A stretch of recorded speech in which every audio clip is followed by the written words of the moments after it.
రోజున మా బొల్లెపల్లి జెడ్పీహెచ్ఎస్ పూర్వ విద్యార్థులం అందరము ఇక్కడ మేము సమావేశమైనాము.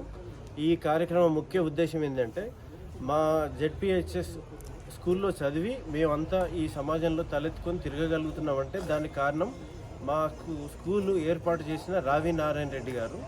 ఆయన భారత ప్రప్రథమ పార్లమెంటులో అడిగిడిగి పార్లమెంటు భవనాన్ని ప్రారంభించిన గొప్ప వ్యక్తి. Is a legendary person.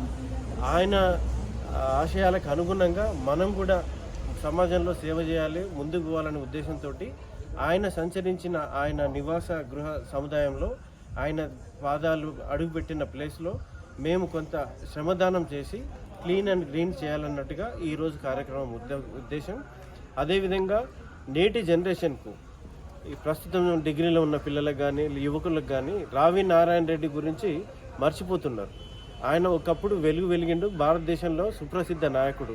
కానీ నేటి తరానికి ఆయన గురించి మరొక్కసారి గుర్తు చేద్దామన్న ఉద్దేశంతో ఈ శ్రమదానం ద్వారా మళ్ళీ ఈ రాష్ట్రానికి కానీ ఈ దేశ ప్రజలకు కానీ రావి నారాయణ రెడ్డిని గుర్తుకు తెచ్చుకొని ఆయన జ్ఞాపకార్థం ఈ పని చేపట్టినాము. ఈ అవకాశం మేము అందరం పూర్వ విద్యార్థులు అందరం కలిసి ఈ కార్యక్రమం చేపట్టినాము.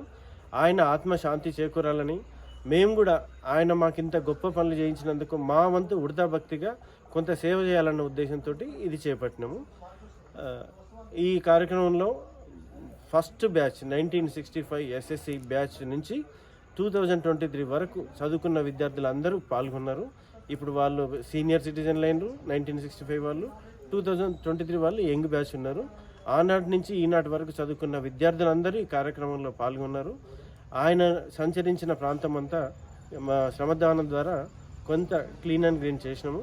దీనివల్ల మాకు మనస్తృప్తితో పాటు ఆయన ఆత్మశాంతి చేకూరుతుందని మేము భావిస్తున్నాము. Thank you.